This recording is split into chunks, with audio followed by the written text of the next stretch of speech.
So ఇప్పుడు ఈ కాంగ్రెస్ హయాంలో షాద్నగర్ అయితే బాగానే ఉందని నియోజకవర్గ 100% బాగానే ఉంది కదా. 10 సంవత్సరాల తెలంగాణ కోసం ఫైట్ చేసిన వాళ్ళు కావచ్చు, ఉద్యమకారులకు కూడా కార్పొరేషన్ చైర్మన్లు ఇచ్చిండ్రు, ఎమ్మెల్యేలు ఇచ్చిండ్రు, ఎంపీ టికెట్లు ఇచ్చిండ్రు. ఇవన్నీ బీఆర్ఎస్ పార్టీ కూడా చేసింది కదా.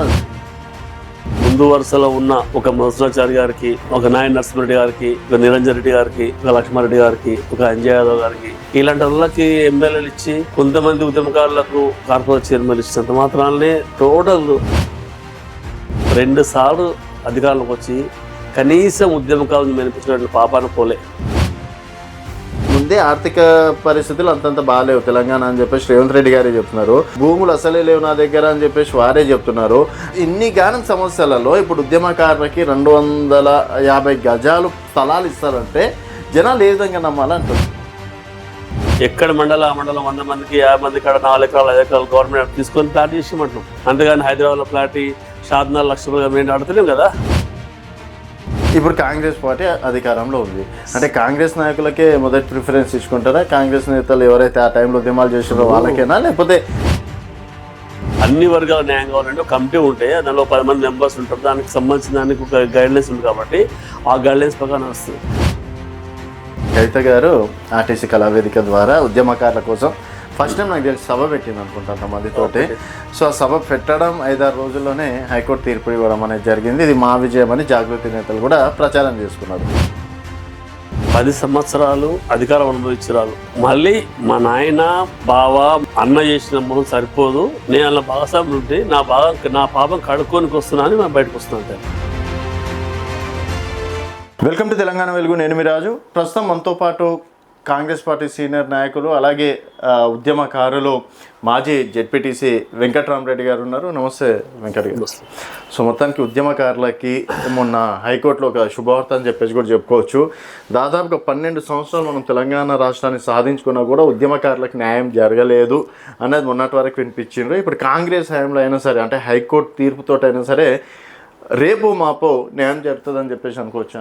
ముందుగా మీ తెలంగాణ వెలుగు ఛానల్కి అందరి కూడా మీ స్టాఫ్కి అందరి కూడా ఫస్ట్గా ధన్యవాదాలు తెలియజేస్తున్నాం. ఎందుకంటే ఉద్యమకారుల గురించి ఒక ఉద్యమ నాయకులతో పనిచేసిన మీరు ఈరోజు ఉద్యమకారుల గురించి పొద్దుగా లేస్తే మీ యొక్క వర్క్ను మీరు ఉద్యమకారులకు సపోర్ట్ చేస్తారు. కాబట్టి గతంలో కూడా చాలామంది మీడియా సంస్థల్లో ఎలక్ట్రానిక్ మీడియా వాళ్ళు మీతో పాటు అప్పుడు మీరేమో విద్యార్థి నాయకుడు, ఇప్పుడేమో రిపోర్టర్ చేస్తారు. కాబట్టి ఆ రోజు చేసిన మీడియా మిత్రులందరూ కూడా మీ ద్వారా ధన్యవాదాలు తెలియజేస్తున్నాం. ముఖ్యంగా తెలంగాణ రాష్ట్రం ఏర్పడితే ఉద్యమకారులకు అన్ని కష్టాలు పెట్టడం ఉద్దేశిస్తూనే ఆ రోజు అందరూ కూడా స్వతహాగా రోడ్ల మీదకి వచ్చి కులాలకు మతాలకు అతీతంగా ప్రతి ఒక్కరు కష్టపడి తెలంగాణ రాష్ట్రం సాధించుకున్న తర్వాత ఫస్ట్ అధికారం వచ్చినప్పుడు కొత్తగా 5 సంవత్సరాలు నెక్స్ట్ వరకు ఉంటుంది అనుకున్నాం. ఇంకా 5 సంవత్సరాలు ఇంకా ఇబ్బంది ఏర్పడదు. కాబట్టి ఈరోజు మీరందరూ చాలామంది అన్నట్టు చాలాసార్లు మీతో పాటు చాలామంది మీడియా మిత్రులు అడిగినాను, కాంగ్రెస్తో సాధ్యమవుతుందా, కాంగ్రెస్తో ఏది కాదు, కాంగ్రెస్ ఎప్పుడు చేసిందని మాట్లాడిన రోజులు చాలా ఉన్నాయి.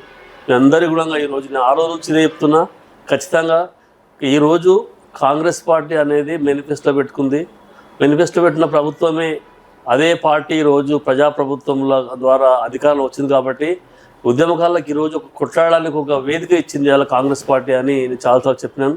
ఇది ఈరోజు నేను ఆ రోజు చెప్తున్నాను, 2.5 సంవత్సరాల కింద నేను చెప్పిన మాట అనేది ఈరోజు అసెంబ్లీలో మన షాద్నగర్ ఎమ్మెల్యే శంకర్ గారు మాట్లాడము, అదేవిధంగా బీజేపీ ప్రతిపక్ష నాయకుడు ఏలేటి మహేశ్వర్ రెడ్డి అడిగిన క్వశ్చన్కి గౌరవ మంత్రివర్యులు పొన్నం ప్రభాకర్ గారు స్పందిస్తూ ఉద్యమకారులకు మేము సరైన న్యాయం చేస్తామని పలకడం అనేది అదే పెద్ద శుభవార్త. ఎందుకంటే 12 సంవత్సరాల తర్వాత ఫస్ట్ టైం ఒక అసెంబ్లీలో ఒక మంత్రి మాట్లాడడం అనేది చాలా ఉద్యమకాల కన్నా చాలా సంతోషమైన వార్త. ఓకే అన్న. అయితే ఇప్పుడు 10 సంవత్సరాల తెలంగాణ కోసం ఫైట్ చేసిన వాళ్ళు కావచ్చు, ఉద్యమకారులకు కూడా కార్పొరేషన్ చైర్మన్లు ఇచ్చిండ్రు, ఎమ్మెల్యేలు ఇచ్చిండ్రు, ఎంపీ టికెట్లు ఇచ్చిండ్రు. ఇవన్నీ బీఆర్ఎస్ పార్టీ కూడా చేసింది కదా. సో ఇంతో కొంతమందికి ఆర్థిక సాయం కూడా చేసింది కదా. సో అసలు బీఆర్ఎస్ పార్టీ ఏం చేయలేదు, రేపు కాంగ్రెస్ తోటి సాధ్యమవుతుందని ఎట్లా అంటారు? మేమనేదంటే ఇప్పుడు అందరం పనిచేస్తున్నాం, టీఆర్ఎస్ పార్టీలో అందరం పనిచేసినాం, నేను పనిచేసినాం. వెంకట్రామరెడ్డి ఒక్కడు చేస్తేనే షాద్నగర్ ఉద్యమం నడవలే. వెంకటరామరెడ్డి వెంబడి ఒకరొకరు వందల మంది వస్తేనే షాద్నగర్ ఉద్యమం నడుస్తుంది. పొద్దుగాలు వేస్తే ఆ రోజున్న విద్యార్థి నాయకులు కావచ్చు, యువకులు కావచ్చు, చాలామంది కూడా ఆ రోజు నా మాట మీద గౌరవంతో, తెలంగాణ ఆకాంక్షతో చాలామంది వచ్చి ఏమి రూపాయి ఆశించకుండా కనీసం వాళ్ళు పొద్దుగాలు వేసి టిఫిన్ చేసి వాళ్ళకి తిని వాళ్ళే బస్ కిరాయికి వచ్చి వాళ్ళే బండ్ల మీద వచ్చి ఉద్యమాలు చేశారు. అంటే వెంకటరామరెడ్డి ఒక్కడే జడ్పీటీసీ గెలిస్తే ఉద్యమకాలు న్యాయమైనట ఓకే కాదు కదా. కాదు. నా ఆలోచన ఏంటంటే గ్రామీణ స్థాయికి వెళ్ళి ఆ రోజు ఒకరొకరు ఊరికి వెళ్ళి 5-10 మంది వస్తేనే షాద్నగర్లో 100 మంది లేను. ఇలా 100 మందికి ఏం న్యాయమైంది? కాలే కదా. అంటే తెలంగాణ రాష్ట్రం వస్తే నీళ్లు నియామకాలు అనుకున్నాం. నీళ్ళు పోయినాయి, నిధులు పోయినాయి, నియామకాలు అంతంత ఉన్నాయి. కోర్టు ద్వారానే మొన్న ఉద్యమకాల్లో ఉన్న అధికార పార్టీలో కోర్టుకు పోతే మన ప్రజాప్రభుత్వంలో కోర్టు తీర్పు ద్వారా మన ఉద్యోగాలు వచ్చినాయి. అందులో చూస్తాం. అది ఇక మరిగా ఏం న్యాయం అన్నట్టు.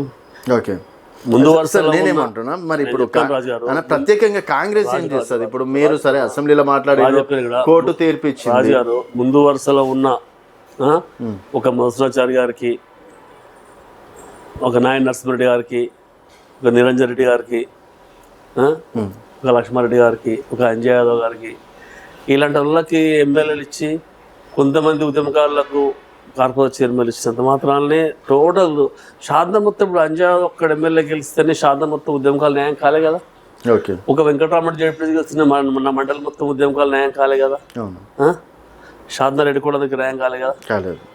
కాబట్టి అదేంటంటే ఈరోజు ఉద్యమకాలకు అందరికీ న్యాయం కావాలంటే ఖచ్చితంగా ఆ రోజు చెప్పినాం, ఈరోజు చెప్తున్నాం. ఏదైనా మనకు వెసులుబాటు ఉంటే మాట్లాడుకొస్తాం.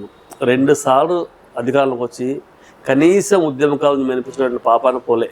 ఓకే ఈ ప్రభుత్వం కాంగ్రెస్ మేనిఫెస్టో తర్వాత వచ్చిన ప్రభుత్వంలో వాళ్ళైతే ప్రజా పరిపాలన అనే ఫామ్ ఒకటి ఇచ్చారో, అంటే ప్రజలకు సమస్యలను అప్లై చేసుకోవడానికి అప్లైలో కాలం ఉంది. ఉద్యమకాలకు ఇలా మీరు ఉద్యోగాలతో దీనిలో ఫిల్అప్ చేయడానికి రేషన్ కార్డుకి ఇట్లా ఇచ్చినాము అట్లా ఇచ్చిందాను. మొన్న అదే వాళ్ళు ఇచ్చింది కాబట్టే మొన్న కొంత ఉద్యమకాలు కోర్టుకోయారు. ప్రజా పరిపాలన ఫామ్లు ఇచ్చినందుకే ఉద్యమకాలు కోర్టుకోయారు. ఆ వెసులుబాటు ఎవరు ఇచ్చారు? ప్రజాప్రభుత్వం అయినా కాంగ్రెస్ పార్టీ ఇచ్చింది కదా. అంటే ఉద్యమకాలకు ఎవరు ఇష్టం మళ్ళీ ఇప్పుడు అంటే ఏమంటున్నా సరే, ఇప్పుడు దాంట్లోనే 4,000 రూపాయల పెన్షన్ గురించి కావచ్చు, 2,500 ప్రతి మహిళకి కాలం కావచ్చు, ఇవి కూడా ఉన్నాయి. సో ఇవన్నీ చేసుకుంటా పోతే ఇక్కడ ముందే ఆర్థిక పరిస్థితులు అంతంత బాగాలేవు తెలంగాణ అని చెప్పేసి రేవంత్ రెడ్డి గారే చెప్తున్నారు. భూములు అసలే లేవు నా దగ్గర అని చెప్పేసి వారే చెప్తున్నారు.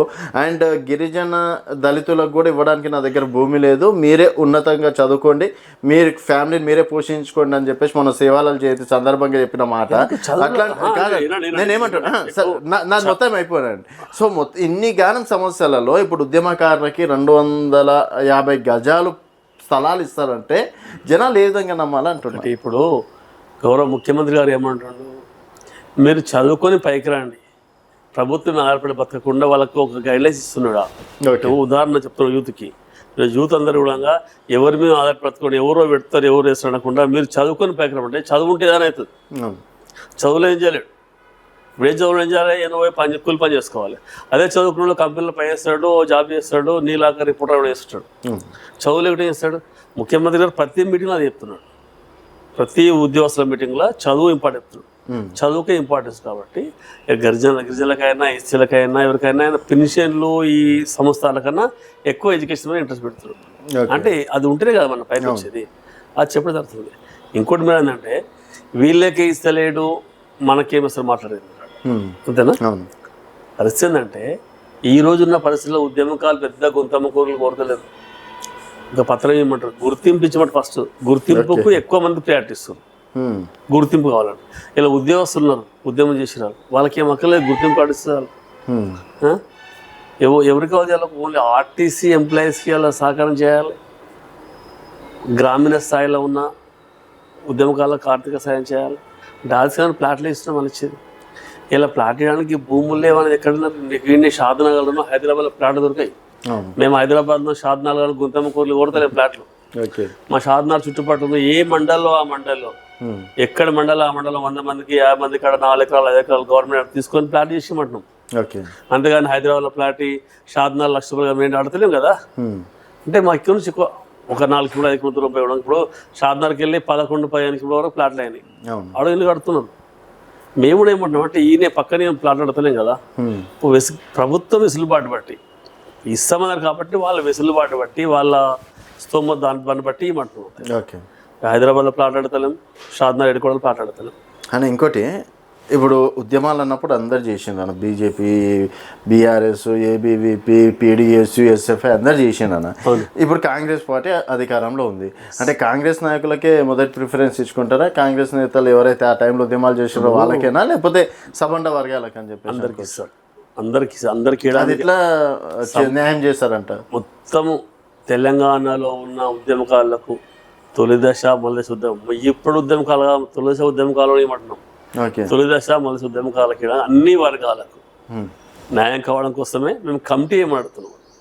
కమిటీ చేసే దానికోసం అన్ని వర్గాల న్యాయం కావాలంటే ఒక కమిటీ ఉంటే దానిలో 10 మంది మెంబర్స్ ఉంటారు. దానికి సంబంధించిన దానికి ఒక గైడ్లైన్స్ ఉంది కాబట్టి ఆ గైడ్లైన్స్ ప్రకారం వస్తుంది. అందుకే మేము ఆల్రెడీ మా అయితే మా ఉద్యమకాల వెల్ఫేర్ అసోసియేషన్ తరఫుకి వెళ్ళి మా డిమాండ్స్ ఇవే.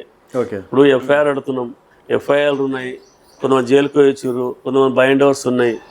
ఇవి ఓకే, ఇవి లేని పరిస్థితి అన్నట్లే మేము అదే అడుగుతున్నాం. దీంట్లో ఏమంటున్నామంటే ఇవేవి లేవు కాబట్టి ఏ సంస్థలు పనిచేసారు, ఏ ఆర్గనైజ్ పనిచేసారు, విద్యార్థి సంస్థనా లేదంటే ఏదైనా రాజకీయ పార్టీలు పనిచేసారా, అక్కడ ఎవరైతే ఇప్పుడు ఈ కేసులు వీళ్ళు ముందు నడిపిస్తారో వాళ్ళ గురించి తెలుసుకొని ఏదైనా ప్రోగ్రామ్ పాల్గొనకుండా పేపర్ కటింగ్లు కానీ ఫొటోస్ కానీ ఇవన్నీ మేము ఈ దీంట్లో డిమాండ్ పెడుతున్నాం అన్నట్టు. ఎందుకంటే అందరూ న్యాయం కావాలి, అందరి కేసులు కావు. స్వయంగా మేమే ఆ రోజున్న విద్యార్థులందరూ కూడా అరే బాబు వద్దునా కేసులు అయితే మీకు ఇబ్బంది అయితే మీ లైఫ్ ఖరాబ్ అవుతా అని మేమే చాలా మంది పోలీసులు రానియలేదు. దాన్ని నేనే కదా ముందు వస్తున్నది ఎగ్జాంపుల్. నేను ఉద్యమాలు పాల్గొన్నా కేసు లేదు, చాలా మంది నేనే కదా అందరు పక్కెట్టింది. కేసులు వద్దురా బాబు రేపు పొద్దున మీకు జాబ్లో వస్తే ఇబ్బంది అవుతుంది వాళ్ళ ఉద్దేశం. అంటే మేము మా అనుకున్న వాళ్ళు ఖరాబ్ చేయాలనుకోలే కదా.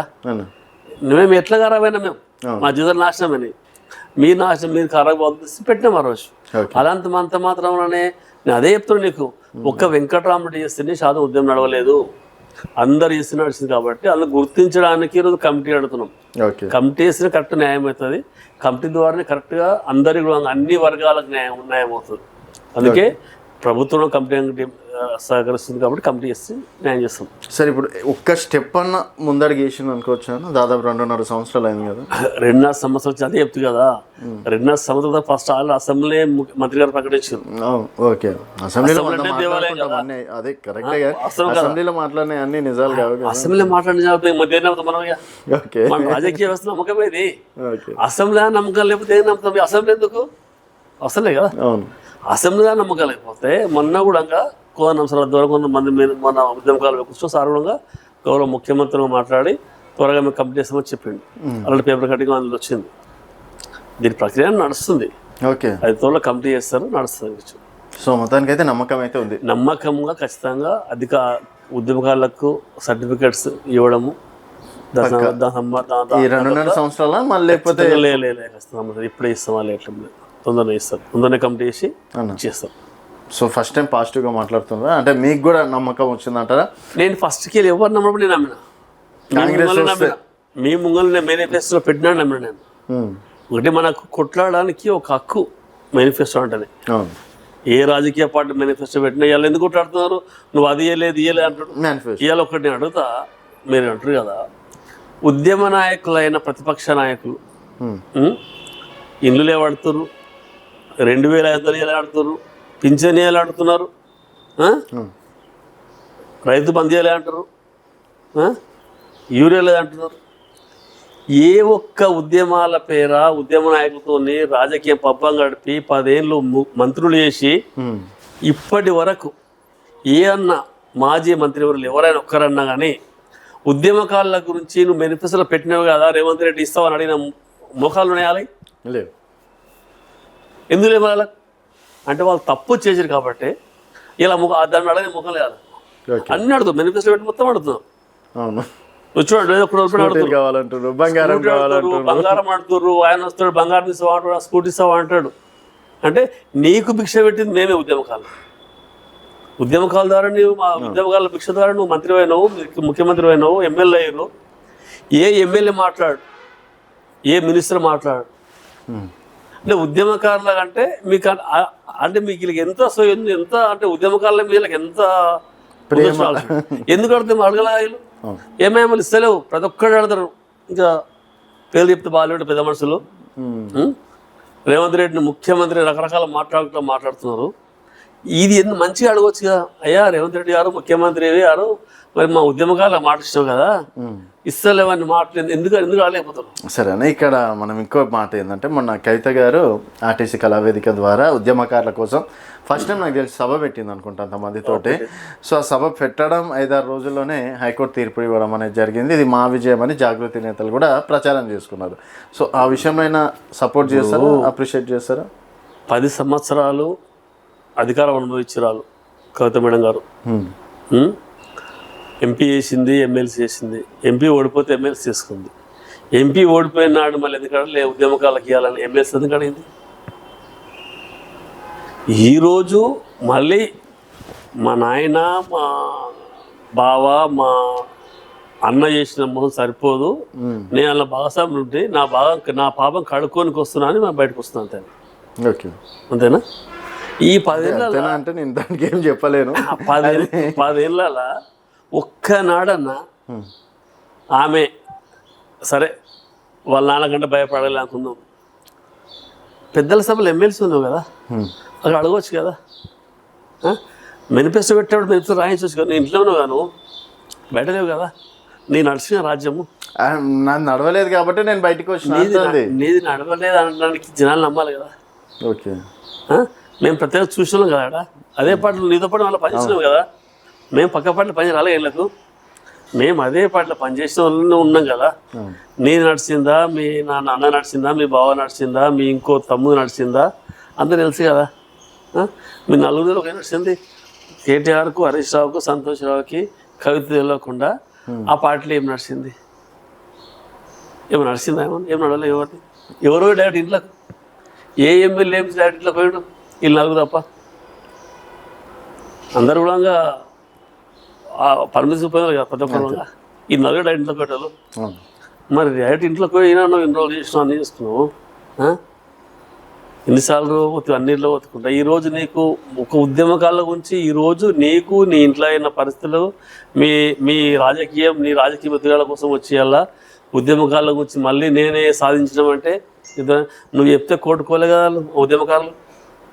ఓకే, మరి నువ్వు వచ్చిన మాదే ఇష్టం సంప్రదించడం కాదు కదా. సార్ మీరు కలుపుకొని పోతారా ఒకవేళ రేపు? మాకు ఎందుకు ఇప్పుడు మాకు ఉద్యమకాలు చాలా కాకపోతే కదా 200 దగ్గర ఉంటుంది. మేము అడగలేదు వచ్చి అమ్మ మా గ్రామం అడగలేము ఎలా వస్తే రాళ్ళు దాంట్లో.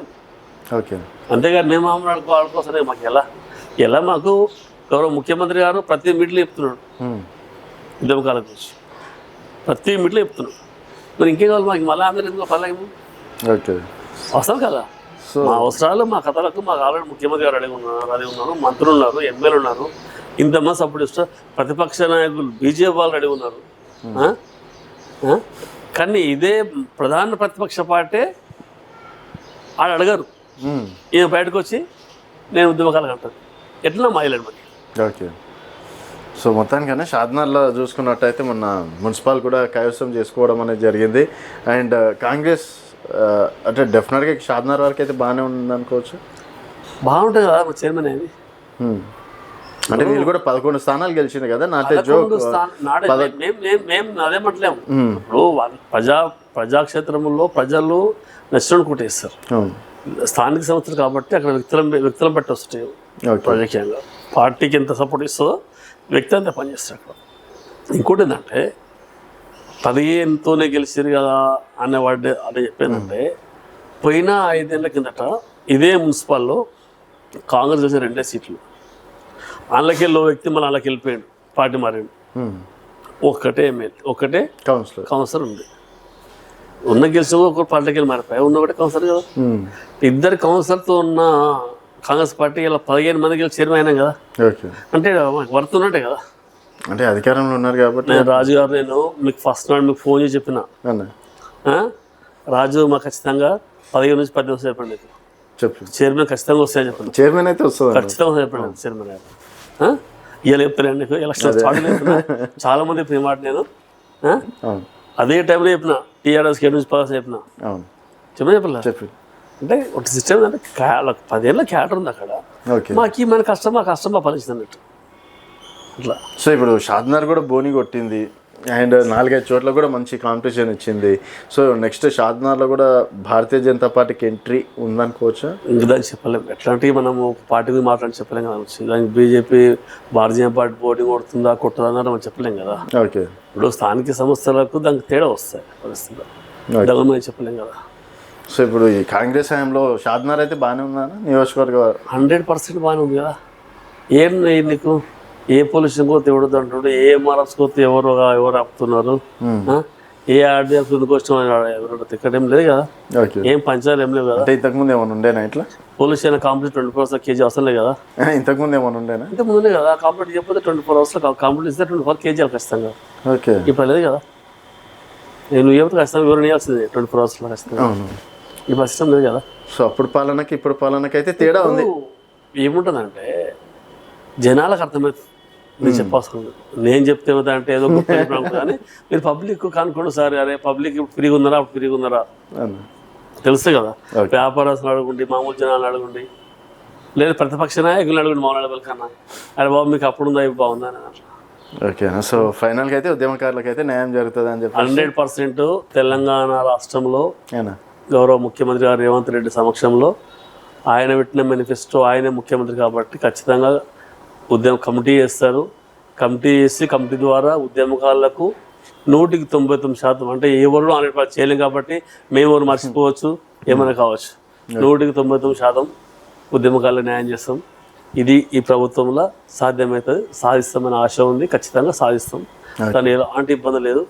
ఉద్యమకాలు అందరూ ఏకతాటిపైకి వచ్చి ఎలాంటి సమస్యలు లేకుండా ఒకరినొకరు దూషించుకోకుండా అందరం కూడా కలిసికట్టుగా ఉద్యమకాల్లో ఒకే వేదిక ఉద్యమకాలతో కలిసి ఏదైతే కోవనం సద్యంలో పనిచేస్తున్నామో ఉద్యమకాలు అందరూ అన్న స్పెషల్ విన్నపం ఏంటంటే అందరూ కూడా ఎక్కడ ఉంటడం మీరు మర్చిపోకుండా అక్కడ ఈ వీడియో ద్వారా ప్రతి ఒక్క ఉద్యమకాలు కూడా సంబంధిత నాయకుల దగ్గరికి నేనుండొచ్చు, ఇంకోటి రకాల 10 జిల్లాలో ఉంటున్నారు కాబట్టి అందరి దగ్గర వచ్చి కూడా మీ ఏమన్నా ఉంటే అంటే మేము మర్చిపోయినా కానీ మీరు ఎక్కడన్నా అప్పట్లో కొంతమందిని మర్చిపోవచ్చు కూడా దయచేసి ప్రతి ఒక్కరు కూడా మీరు అందరిలో వచ్చి మీ యొక్క అడ్రస్లో మీ యొక్క చేస్తే దాని మీద ఎంక్వైరీ చేసుకొని దాన్ని ఖచ్చితంగా దీనిలో చేసుకోవడానికి ఉంటుంది కాబట్టి ఉద్యమకాలందరూ కూడా మరి తెలియజేస్తుంది. ఓకే అన్న. అండ్ ఎంపీటీసీ జెడ్పీటీసీ అవుతుండొచ్చా? ఎంపీటీసీ జూన్లో పక్క అయితే వస్తుంది. డౌటే లేదు కదా. డౌటే లేదు. ఏం ఎగ్గొట్టారు కదా ఎలక్షన్. ఎగ్గొట్టేదంటే మొన్న ఎలక్షన్ పెట్టినాక ఇప్పుడు 10th ఎగ్జామ్స్ ఎగ్జామ్స్ పిల్లలకు డిస్టర్బ్ అవుతుంది. ఓకే. ఆయనకు సమ్మర్ ఎండాకాలం వస్తుంది. ఎండాకాలం ఇబ్బంది కాబట్టి అందుకే జూన్లో పెట్టేస్తారు. ఇబ్బంది లేదు. ఎగ్గొట్టేస్తారు, తీసేస్తారు వ్యవస్థ. ఇక అది ఆ స్టేజ్లో మనం అది ఎగ్గొడతానని అనుకుంటలేను, పెడతానని అనుకుంటున్నా. ఇంకా ఆ స్టేజ్ అనేది అది ముఖ్యమంత్రి మంత్రి స్థాయిలో ఆలోచిస్తుంది కాబట్టి దాన్ని మనం మాట్లాడేంగా ప్రయోజనం లేదు. మేమైతే పెడతాను అనుకుంటున్నాం. మాకున్న రిపోర్ట్ ప్రకారం పెడతారని అనుకుంటున్నాం. మళ్ళీ వెళ్తున్నారా ప్రత్యక్ష రాజకీయాలకి? ఖచ్చితంగా వెళ్తాం. మా జర్నల్ వస్తే ఓకే జర్నల్స్ ఖచ్చితంగా వెళ్ళాల్సింది కదా. రాజకీయాలు వదిలేండి 2 రోజులు. ఓకే అన్న, ఆల్ ది బెస్ట్ అన్న. థ్యాంక్ యూ అన్న, thank you so much. So ఎవరైనా ఉద్యమకారులు ఎక్కడైనా సరే అక్కడ ఉన్నటువంటి లోకల్ లీడర్లను కూడా కలవచ్చు. డెఫినెట్గా న్యాయం అయితే జరుగుతుందని చెప్పేసి కూడా మాజీ జెడ్పీటీసీ వెంకట్రామరెడ్డి గారు చెప్తున్నటువంటి మాట. సో చూస్తూనే ఉండండి తెలంగాణ వెలుగు.